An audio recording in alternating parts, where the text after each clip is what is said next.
दोस्तों नमस्कार, आपका स्वागत है। दोस्तों अगर मान लेते हैं कि भारत में आज ये लोकसभा के चुनाव होते हैं तो किसकी सरकार बनती है। वैसे तो भारत में लोकसभा के चुनाव 2024 में होने वाले और आखिरी जो लोकसभा के चुनाव हुए थे वो 2019 में हुए थे, जिसमें एनडीए को बहुमत मिला था और यूपीए को हार का सामना करना पड़ा था। इस बार क्या हो सकते हैं नतीजे। दोस्तों अगर एक अनुमान हम लगाए, मान लेते कि आज लोकसभा के चुनाव हो रहे हैं भारत में, तो किस पार्टी को कितनी सीटें मिलेगी। दोस्तों मैं आपसे सवाल करना चाहूंगा कि अगर भारत में आज लोकसभा के चुनाव होते हैं तो किसकी सरकार बनती है। दोस्तों इस वीडियो में हम ओपिनियन पोल जानने वाले, एक अनुमान हम लगाने वाले। अगर मान लेते हैं कि भारत में आज लोकसभा के चुनाव होते हैं तो किसकी सरकार बनती है। एक बार फिर से एनडीए की बनेगी या इस बार यूपीए कर सकते हैं वापसी। क्या दोस्तों इस वीडियो में सभी सीटों के बारे में बात करेंगे, एक अनुमान हम लगाने वाले हैं। सभी राज्यों की जितनी भी सीटें हैं लोकसभा की, उनका ओपिनियन पोल हम जानने वाले। आप अपनी राय इस वीडियो के कमेंट बॉक्स में जरूर दीजिएगा। आइए दोस्तों एक अनुमान हम लगा लेते हैं। एक अनुमान हमने लगाया कि आज ये चुनाव होते हैं तो ये सीटें रह सकती है एनडीए को और यूपीए को, यानी कि अगला प्रधानमंत्री कौन बनेगा, ये सबसे बड़ा सवाल है। एक करके सबसे पहले हम बात करेंगे पहले राज्य आंध्र प्रदेश और अरुणाचल प्रदेश की। आंध्र प्रदेश में 25 सीटें जबकि अरुणाचल प्रदेश में 2 सीटें। अरुणाचल प्रदेश में 2 की 2 सीटें बीजेपी रहेगी, जबकि आंध्र प्रदेश में 2 सीटें बीजेपी। कांग्रेस के खाते में 8, अदर के खाते में 15 सीटें यहाँ से रह सकती हैं। क्या दोस्तों इसके बाद असम और बिहार की बात करेंगे। असम में 14 सीटें, 6 सीटें दोनों पार्टियों के खाते में रह सकती हैं। एनडीए 6, यूपीए 6, जबकि 2 सीटें अदर। दोस्तों बिहार का जो आंकड़ा है, एनडीए के खाते में 18 सीटें, जबकि यूपीए के खाते में 12 और अदर के खाते में 10।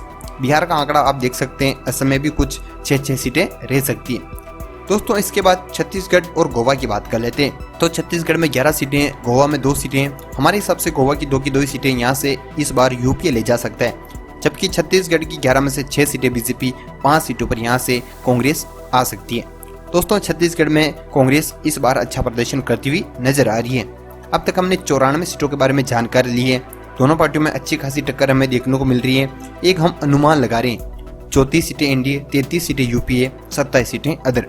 दोस्तों गुजरात और हरियाणा की सीटें आप देख सकते हैं। गुजरात में 26 सीटें हैं, हमारे हिसाब से इस बार 22 सीटें ले जाएगी एनडीए, 4 सीटें यूपीए, अदर 0।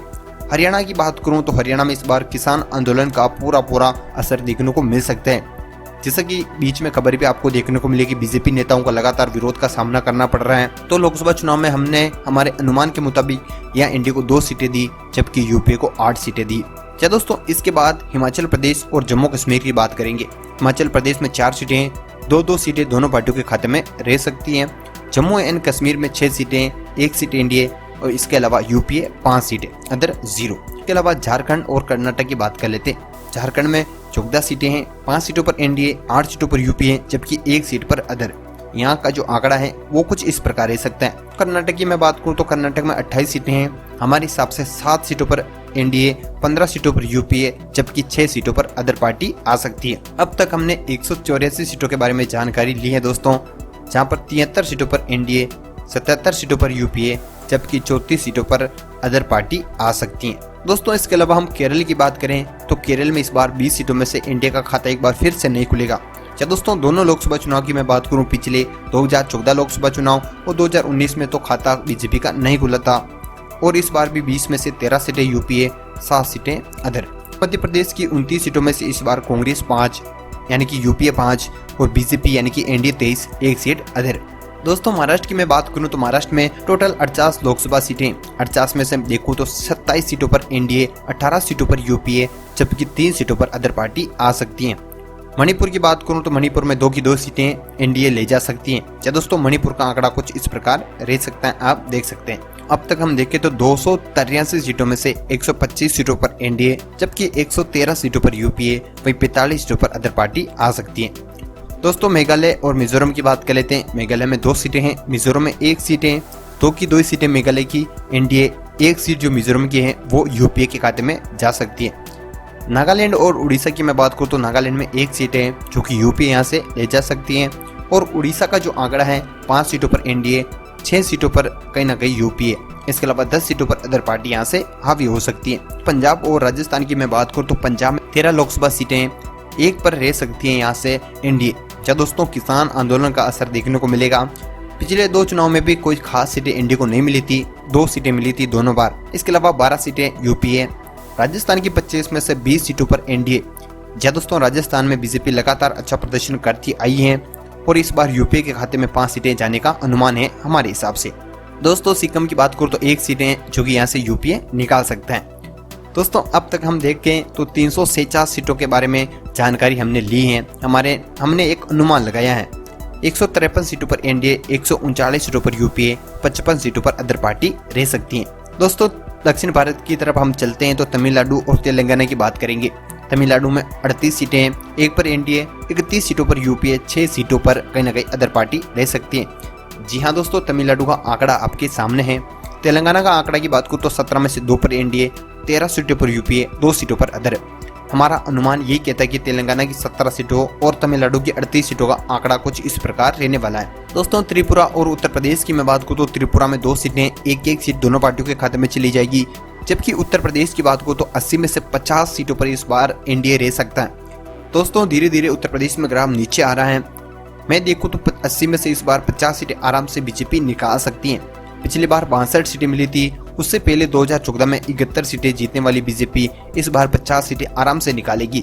5 पर यूपीए, 25 सीटों पर अदर पार्टीज रह सकती है।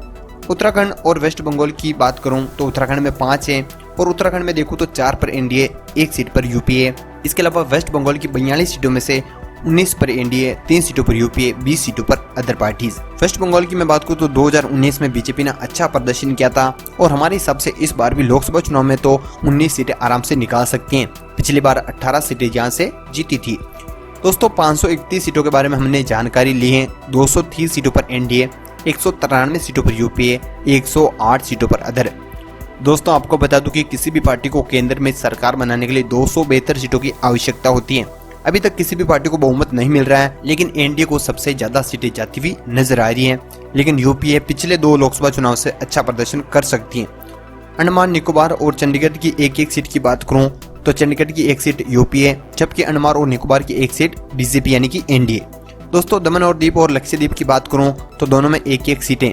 दमन और दीप की 1 सीट एनडीए, जबकि लक्षद्वीप की 1 सीट यूपीए। दोस्तों दिल्ली और पांडुचेरी की बात कर लेंगे आखिरी। दिल्ली की 7 सीटों में से इस बार आंकड़े में फेरबदल देखने को मिलेगा। 7 में से 4 पर एनडीए, 1 पर यूपीए, 2 पर अदर पार्टीज। क्या दोस्तों दिल्ली का आंकड़ा ये रह सकता है। जबकि पांडुचेरी की 1 सीट की मैं बात करूं तो 1 सीट एनडीए के खाते में जा सकती है। दोस्तों आप देख सकते हैं कि सारे की सारी सीटों के बारे में हमने जानकारी ली है। जितने भी राज्य हैं, जितने भी केंद्र शासित प्रदेश हैं, बात करो तो 237 सीटों पर एनडीए, 196 सीटों पर यूपीए, 110 सीटों पर अदर पार्टीज रह सकती हैं। दोस्तों ओवरऑल हम देखें तो सबसे बड़ी पार्टी इस बार एनडीए हो सकती है एक बार फिर से, और हम देखें तो यूपीए इस बार अच्छा प्रदर्शन कर सकती है पिछले लोकसभा चुनाव की तुलना करें तो। दोस्तों ये आंकड़ा आपके हिसाब से कितना सही साबित हो सकते हैं, हमें कमेंट करके जरूर जवाब दीजिएगा। हमने एक अनुमान लगाया है दोस्तों, कोई भी सर्वे नहीं था ये, हमने एक अनुमान के मुताबिक ये बताया कि आज चुनाव होते तो इन सीटों पर इस पार्टी की जीत हो सकती है। दोस्तों वीडियो को पूरा देखने के लिए आपका धन्यवाद।